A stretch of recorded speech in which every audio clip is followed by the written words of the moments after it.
Gracias, senadora presidenta, compañeras y compañeros. En el PRD defendemos lo público.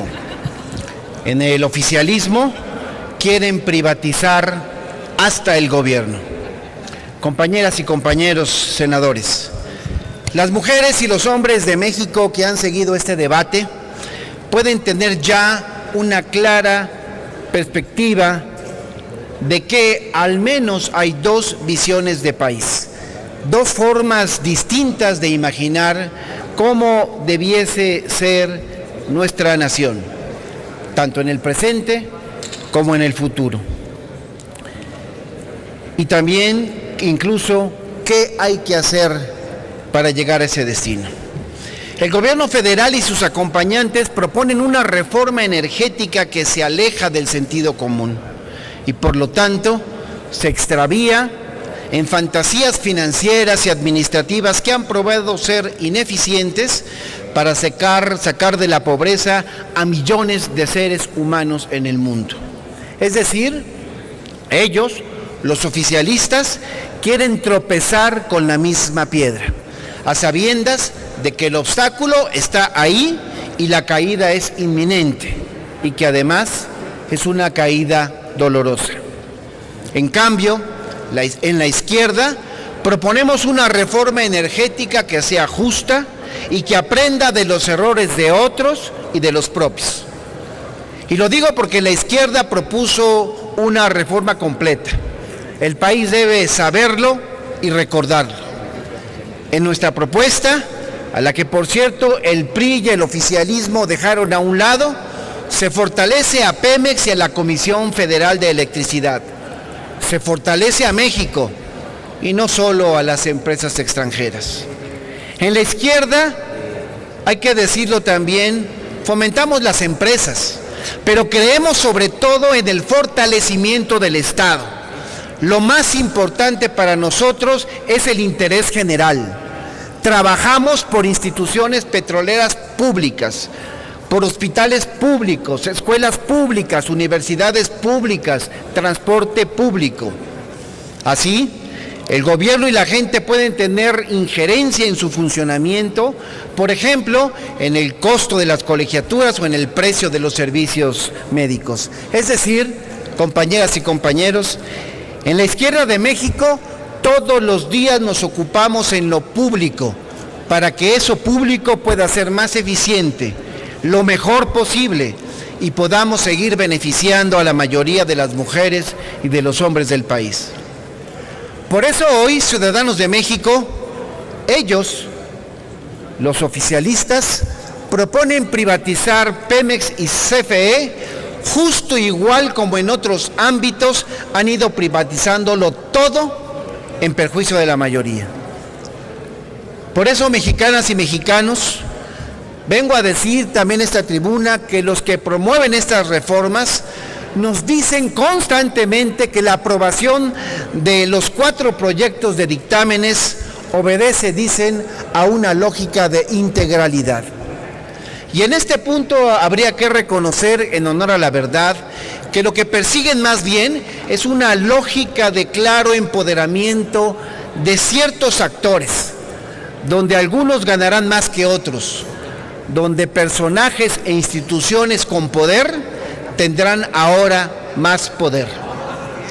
Miren, la reforma constitucional marcó la pauta y las leyes secundarias clarifican y precisan lo que ya se venía venir. La transformación de la Secretaría de Hacienda y Crédito Público en la Autoridad Suprema del Sector Energético. La Ley de Petróleos Mexicanos y la Ley de la Comisión Federal de Electricidad son una muestra más de esto. Con estas leyes, la Secretaría de Hacienda mantendrá el control sobre las empresas productivas del Estado. El control será menos visible, pero igualmente efectivo. Hacienda, por ejemplo, determinará las obligaciones del balance financiero y el techo de los servicios personales que deberán cumplir dichas empresas, y de igual modo podrá ordenarles que pospongan sus operaciones de financiamiento cuando considere que éstas incrementan el costo financiero o que reducen las fuentes de financiamiento del sector público. La Secretaría también determinará el dividendo estatal que tendrán que pagar cada año. Y por si fuera poco, el secretario de Hacienda tendrá voz y voto en sus consejos de administración, pero no como una opción del presidente de la República, sino por mandato de ley. Hacienda, con esta propuesta, determinará el sueldo de los consejeros y tendrá un peso determinante en el sueldo del director general. Para tratar de contrarrestar un poco lo evidente, compañeras y compañeros, este dictamen contempla la ociosa creación de un comisario, mismo que también será propuesto por el Ejecutivo Federal, previa consulta, se plantea así con el Instituto Mexicano de Ejecutivos de Finanzas y de la Cámara de Diputados.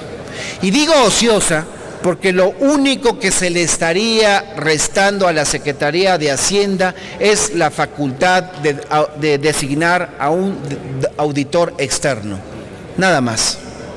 Sin embargo, Hacienda continuará autorizando la creación de filiales y evaluará el desempeño de los consejos de administración y de sus comités, y tendrá también representantes en los consejos de administración de las empresas productivas subsidiarias y en las empresas filiales de participación directa. Cuando éstas operen bajo el mando de un director general, Hacienda otra vez tendrá derecho a exigir la entrega de toda la información contable, financiera y operativa. Y ahí no para.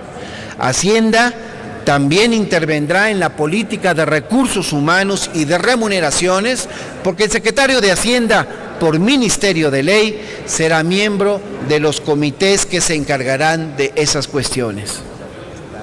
De manera específica en el sector eléctrico, y tal vez la más peligrosa de todas sus nuevas potestades, Hacienda determinará los retornos objetivos y las metodologías para evaluar la rentabilidad y los retornos de capital de las empresas productivas del Estado. La aplicación de esas metas y las metodologías será obligatoria, como se desprende del dictamen, e independientemente de la regulación tarifaria de la Comisión Reguladora de Energía. De ahí, compañeras y compañeros, insisto, que Hacienda, y esto lo quiero subrayar, podrá quebrar cuando quiera a los sectores, a las empresas públicas de este sector. Por eso sostengo, compañeras y compañeros, que con estas leyes se confirma el debilitamiento de Pemex y de CFE, apuntalando claramente hacia su desmantelamiento. La ley, en teoría, y esta es una de las grandes incongruencias de la iniciativa del gobierno federal, le permite a Pemex, por una parte, organizarse a su conveniencia. Sin embargo, un transitorio de la misma obligaría a Pemex a fusionar sus organismos y a crear empresas productivas subsidiarias. Y señalo esto porque el PRD siempre ha mantenido y plasmado esto está en nuestra propuesta de reforma energética, que después de más de 20 años de funcionar con un corporativo y 4 subsidiarias, Pemex debe reintegrarse en un solo organismo. Incluso, también lo quiero traer a colación, existe un acuerdo del Consejo de Administración en ese sentido. La Secretaría de Hacienda, compañeras y compañeros, es el único ente gubernamental que se opone a la reintegración de Pemex. Y sin duda que su reticencia se basa en preocupaciones recaudatorias infundadas, puesto que independientemente de su organización, Pemex seguiría pagando derechos en función del valor de su producción. De hecho, y esto hay que recalcarlo, nuestra paraestatal es la única gran petrolera que no se encuentra plenamente integrada. Otro asunto que me preocupa, y con lo que quiero concluir esta intervención, que me preocupa muy seriamente, es en materia de gobierno corporativo. una de las mayores debilidades del proceso de fortalecimiento de Pemex.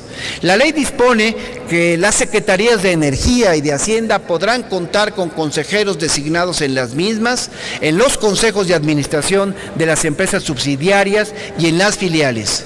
Además, si las subsidiarias o las filiales llegaran a contar con un administrador único, concluyo, senadora presidenta, este deberá entregar a las secretarías referidas toda la información contable, financiera y operativa y demás que le soliciten y estimen necesarias supuestamente para el desarrollo de sus funciones. Lo anterior significa que las Secretarías de Hacienda y Energía seguirán controlando las decisiones en Pemex. Por lo tanto, y con esto concluyo, hay un claro retroceso en materia de transparencia, pues desaparece también el voto razonado y los consejeros no opinarán ni intervendrán decisivamente en los contratos, sea cual sea su monto, y además el Consejo de Administración podrá clasificar ciertas decisiones como confidenciales sin más restricción que su propio juicio. Es decir, no se trata solo de reservar documentos o deliberaciones, sino de decisiones mismas del Consejo. Esto y muchos otros temas más son los que nos obligan una vez más a insistir que no estamos de acuerdo en las propuestas que presentan las Comisiones Unidas y por lo tanto hemos presentado, senadora presidenta, compañeras y compañeros, un voto en particular en rechazo a este dictamen. Gracias.